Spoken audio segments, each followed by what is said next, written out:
Hey everyone, today we have the best news to update you on.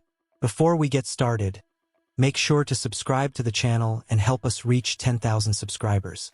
Write "Go All Blacks" in the comments. First news, the Springboks versus All Blacks Combined 15 is out, and once again, the Springboks dominate the selection, even though Scott Robertson has made some notable changes to the All Blacks lineup. This match is set to be huge, as both teams have their eyes on the Rugby Championship title, and it's always a massive showdown when these two giants clash. You're going to love breaking down this combined 15 as we highlight the best players from both teams. Spoiler: the Boks have more players in the squad this time around. If you're a fan of the All Blacks, write "Go All Blacks" in the comments and subscribe to the channel to stay up to date on all things rugby. Let's dive straight into the players. Starting at fullback, the only Kiwi to crack the backline is Will Jordan, who's been a standout for the Crusaders and is now bringing that fire to the test arena. The rest of the backline is Springbok territory, with the likes of Canan Moodie, Jesse Kriel, and Damien de Allende showing their class.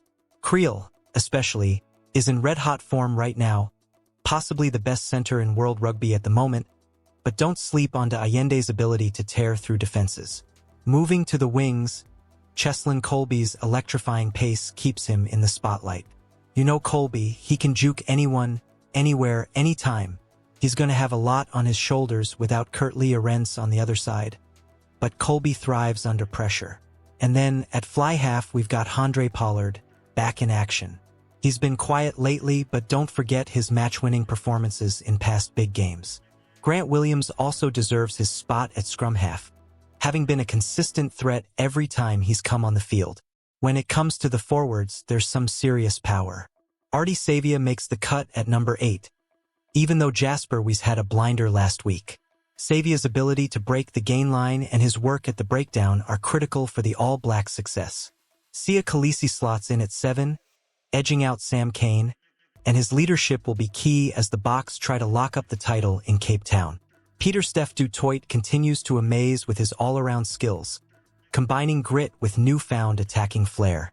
In the second row, we've got Scott Barrett and Eben Etzebeth. Both of these guys are absolute warriors, and Etzebeth in particular has upped his attacking game lately. Tyrell Lomax, Bongi Mbonambi, and Ox Ench round out the front row, with Ench starting to really own that loose head spot for the Springboks. Second news: Scott Robertson has just made some bold moves for the All Blacks' upcoming clash against the Springboks, and it's got everyone talking. This weekend, he's turning to two seasoned pros, TJ Perenara and Beauden Barrett, to finish the job off the bench. These two legends, who've been key starters for New Zealand in the Rugby Championship so far, have been shifted to a super sub role to bring that crucial experience in the final minutes.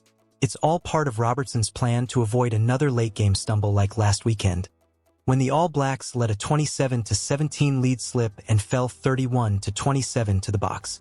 If you're a fan of the All Blacks, write "Go All Blacks" in the comments and subscribe to the channel. Robertson explained that having players with a ton of caps, Barrett with 129 and Perenara with 85, is key to making sure the team can close out the game. He's confident these two will step up in the final moments when the pressure is on. Beauden Barrett, in particular, has been exceptional coming off the bench in the past, like in the series whitewash over England. Robertson's got faith they'll be the ones to get it done this time. The decision to start Cortez Radama and Will Jordan is another exciting change. Robertson wanted to see what Cortez can bring from the get-go. It's a huge opportunity for the chief scrum half, who's still relatively new to the All Blacks but impressed during the 47-5 win over Fiji. Robertson sees this as the perfect chance to give him a real test. Not all the changes are tactical, though. Unfortunately, Ethan Blackadder and Caleb Clark are sidelined with injuries, though Robertson reassured everyone they aren't too serious.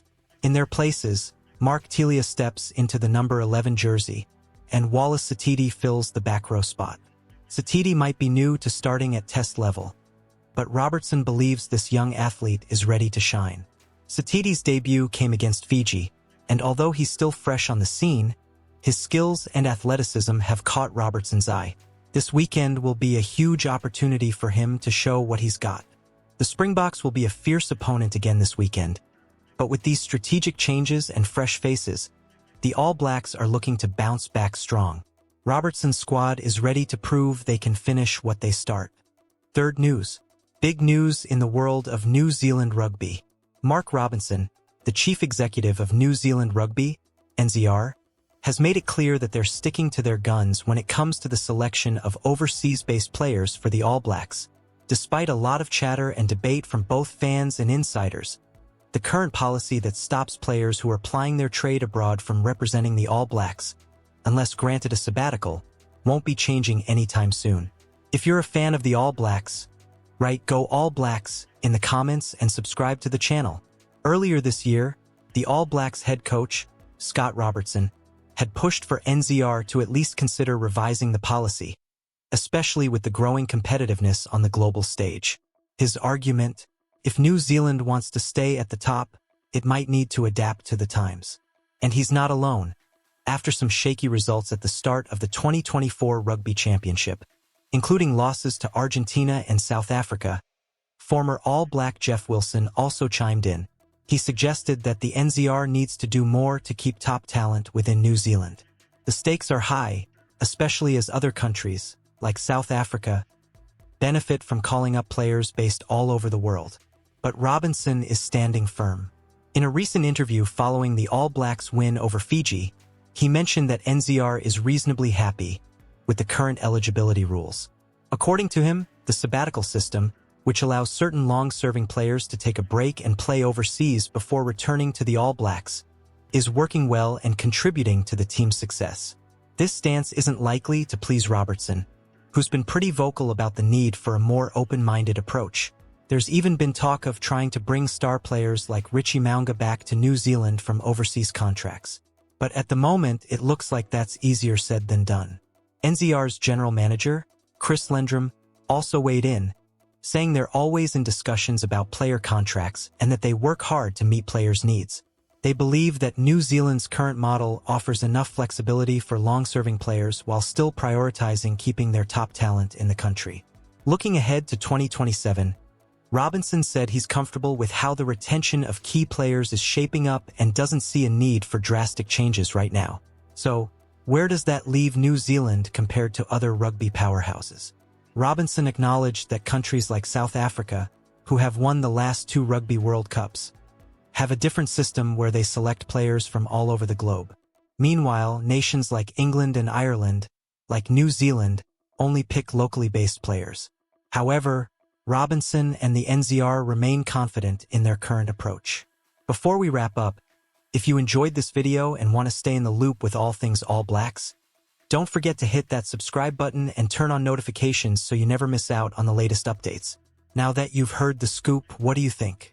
Should the All Blacks be more flexible in selecting overseas-based players? Or is the current system good enough to keep them competitive on the world stage? Let us know in the comments.